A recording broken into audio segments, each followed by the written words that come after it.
منبر جهانی. خدایا دین تو توحید و سنت که خالص باشد از هر شرک و بدعت، نشاید جز به آستان تو سجده، نزیبد جز بر تو اشک ذلت. پیام دین حق از تاج منبر بیفشاند جهانی بذر شوکت. شکست هر بت و هر بت نمایی، نماد عزت دین است و دولت. پیام دین حق از تاج منبر بیفشاند جهانی بذر شوکت. بسم الله الرحمن الرحیم. الحمد لله رب العالمین و الصلاة والسلام علی سید الانبیاء والمرسلین و علی آله و صحبه اجمعین. بینندگان عزیز و گرامی، السلام علیکم و رحمت الله و برکاته. الله سبحانه و تعالی را شکر گزاریم که فرصت میسر شد تا طی این سری برنامه ها در خدمت شما عزیزان باشیم و درباره مسائل مختلف دینی و اخلاقی و اجتماعی با شما سخنی داشته باشیم. در برنامه امروز می‌خواهیم درباره یکی از مکارم اخلاق در دین مبین اسلام صحبت بکنیم که و آن نیکی و کمک به همسایه هاست. در دین مبین اسلام جایگاه ویژه‌ای برای همسایه ها در نظر گرفته شده است و هم در قرآن کریم و هم در سنت پیامبر بزرگوار اسلام صلی الله علیه و آله و سلم بر آن تأکید فراوان صورت گرفته. در قرآن کریم در سوره نساء الله سبحانه و تعالی می‌فرماید که واعبدوا الله ولا تشركوا به شيئا وبالوالدين احسانا وبذي القربى واليتامى والمساكين والجار ذي القربى والجار الجنب والصاحب بالجنب وابن السبيل وما ملكت أيمانكم إن الله لا يحب من كان مختالا فخورا. در این آیه الله سبحانه و تعالی می فرماید که و الله را بپرستید و چیزی را با او شریک نکنید. بعد از این حکم الله سبحانه و تعالی یکی از مکارم اخلاق و یکی از اوامر بسیار مهم الهی را بیان می کند که به پدر و مادر خود احسان کنید، که احسان به پدر و مادر و نیکی به پدر و مادر یکی از اوامر الله سبحانه و تعالی و یکی از فرامینی است که پیامبر بزرگوار اسلام صلی الله علیه و آله و سلم خیلی بر آن تاکید کردند. در ادامه می فرماید و به خویشان و یتیمان و مساکین نیز احسان کنید و به همسایگان که خویش شما هستند نیز احسان نمایید و همچنین به همسایگان بیگانه که اجنبی باشند یا از شما دورتر باشند نیز نیکی و احسان نمایید و احسان کنید به همنشین در پهلو نشسته. و همچنین منظور از همنشین در پهلو نشسته طبق تفسیر مفسرین کرام این است که مراد یا همسر است یا همسفر یا رفیقی که با شما مثلا در آموزشگاهی، در دانشگاهی، در جای مشغول تحصیل هستند یا در محل کار شما دوست و رفیق شما هستند، به آنها نیز احسان کنید و احسان کنید به آن کسانی که دست شما مالک آنها هستند، که عبارت از کنیزان و غلامان یا کسانی که پیش شما کار میکنند، کارگر شما هستند یا طرف شما به کاری گماشته شده هستند، به آنها نیز احسان کنید. و در ادامه می‌فرماید که به تحقیق الله سبحانه و تعالی دوست ندارد کسی را که مختال یعنی متکبر بی‌پروای بی‌ملاحظه است و بر مردم و بر همسایگان خویش چیکار می‌کند؟ فخر می‌فروشد.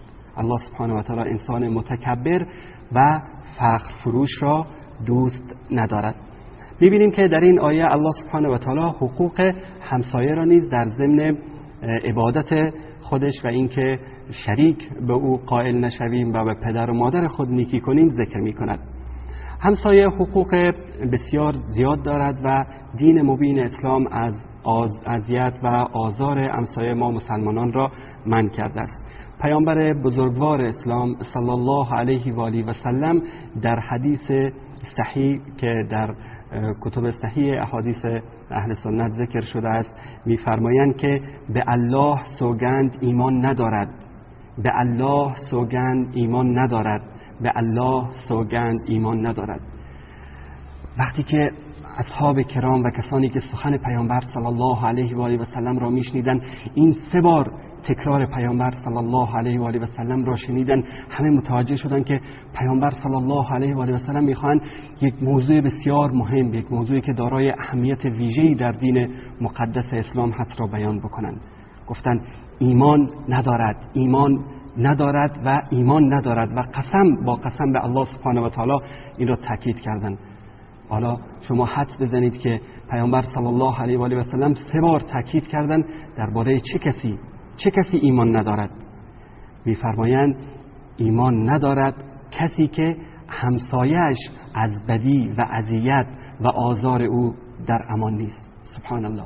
ببینید که این جایگاه و این اهمیت ویژه‌ای که همسایه و حقوق همسایه در دین مقدس اسلام دارد که پیامبر صلی الله علیه و آله و سلم 3 بار با صدای بلند تاکید می‌کنند که ایمان ندارد، ایمان ندارد، ایمان ندارد و تاکید بر آن می‌کنند با قسم به ذات مقدس الله سبحانه و تعالی که چه کسی ایمان ندارد؟ کسی که همسایه‌اش از اذیت، بدی و آزار او راحت و در امان نباشد. همچنین در حدیث دیگری پیامبر صلی الله علیه و آله و سلم ستایش و مذمت همسایه را ملاک نیکی و بدی انسان قرار دادند. عبدالله بن مسعود رضی الله تعالی عنه می‌فرماید که شخصی به حضرت پیامبر صلی الله علیه و آله و سلم گفت یا رسول الله از کجا بدانم که به همسایم نیکی کردم و یا بدی؟ آن حضرت صلی الله علیه و آله و سلم فرمودند اگر همسایت تو را ستود و تحریف تو را کرد بدان که تو به همسایت نیکی کرده ای و اگر همسایت تو را مذمت کرد و بدی تو را گفت پس بدان که به همسایت بدی کرده ای. و اذیت و آزار همسایه صورت‌های گوناگونی دارد، مانند این که امروز می‌بینیم که بر اساس پیشرفت و شهری شدن زندگی ما انسان‌ها بیشتر ما در آپارتمان‌های زندگی می‌کنیم که در اونجا مثلا 10 12 یا بیشتر خانواده‌ها زندگی می‌کنن، همسایه‌ها پهلوی هم هستن. مانند سابق نیست که همسایه‌ها دیواری خارج از محوطه خانه‌های خود داشته باشند و در خانه‌های یک طبقه زندگی بکنند، بلکه الان می‌بینیم که بیشتر خانواده‌ها در آپارتمان‌های زندگی می‌کنن که پهلوی هم دیگه و بالای سر هم دیگه در طبقه‌های مختلف. پس سعی بکنیم که با کوبیدن میخ مثلا به در و دیوار، با باز کردن پنجره‌هایمان به طرف خانه همسایه که در اون ما یعنی اسرار خانه همسایه خود را ببینیم و همچنین سر و صدا کردن. متاسفانه می‌بینیم که بعضیا با روشن کردن مثلا موسیقی یا داد و بیداد بچه‌ها یا حتی بعضیا دیده شده که در آپارتمان ها در خانه ها اطفالشون بچهای کوچیکشون مشغول بازی هایی میشن که موجب اذیت و آزار و ایجاد سر و صدا برای همسایه‌ها میگردد که همه اینها از نکاتی است که باید ما در نظر داشته باشیم و این مسائل موجب اذیت و آزار همسایه‌ها میشه. همچنین از مسائل مهمی که باید در نظر بگیریم که آشغال در جلوی در همسایه خود نریزیم، به طرف زن یا دختر همسایمون به نگاه بد نگاه نکنیم، فرزندان یا بچه های همسایه را اذیت نکنیم، نزنیم که در احادیث پیامبر صلی الله علیه و سلم روی مسئله خیلی تاکید شده است. در حدیث صحیح پیامبر صلی الله علیه و آله و سلم می‌فرمایند که اگر مردی با 10 زن زنا کند گناهش سبکتر است از اینکه با همسر همسایه‌اش زنا کند. ببینید که اگر یک انسان 10 مرتبه با یک زن بیگانه زنا بکند گناهش خیلی سخت‌تر است در صورتی که با زن همسایه خود زنا کند. و اگر از 10 منزل جداگانه یک انسانی دزدی کند گناهش خیلی کمتر است از اینکه از خانه همسایه خود چیزی را بدزدد. و این مسئله خیلی مسئله مهمی هست که ما باید همیشه در نظر داشته باشیم که اموال همسایه خود را و نوامیس همسایه خود را مانند اموال و نوامیس خود حفظ کنیم. پیامبر صلی الله علیه و آله و سلم در این حدیث بر آن تاکید کردند. در آیه‌ای که ذکر شد خدمت شما عزیزان درباره این آیه، امام قرطبی رحمت الله علیه در تفسیر الجامع الاحکام القرآن الکریم در جلد 5 صفحه 183 می‌فرمایند که احترام نهادن به همسایه مسلمان یا کافر در شریعت الله سبحانه و تعالی مورد تاکید قرار گرفته است. احسان گاهی به معنی نیکوکاری میآید و گاهی هم به معنی حسن معاشرت. پس در مسئله نیکی به همسایه ها فرق نمی کند که همسایه ما کافر باشد یا مسلمان. ما باید در هر صورت به همسایه خود نیکی کنیم.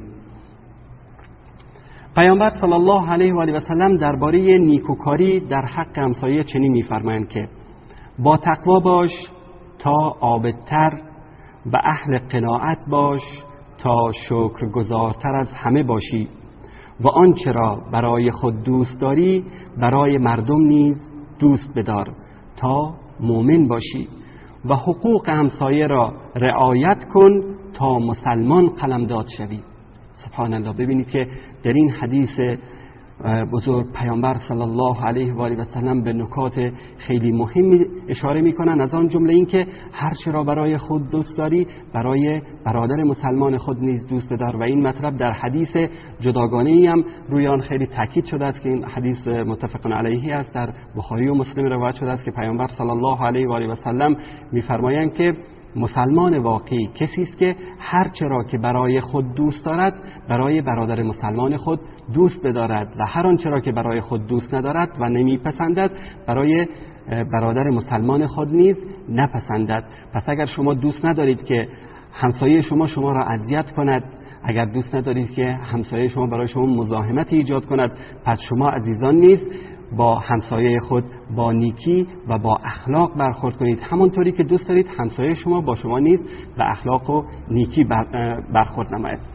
مسئله مهمی که در آخر این حدیث پیامبر بزرگوار اسلام صلی الله علیه و آله و سلم ذکر شد، ایشان فرمودند حقوق همسایه‌ات را مراعات کن تا مسلمان قلمداد شوی. پس نتیجه میگیریم که اگر کسی حقوق همسایه را مراعات نکند پس او مسلمان قلمداد نمی شود.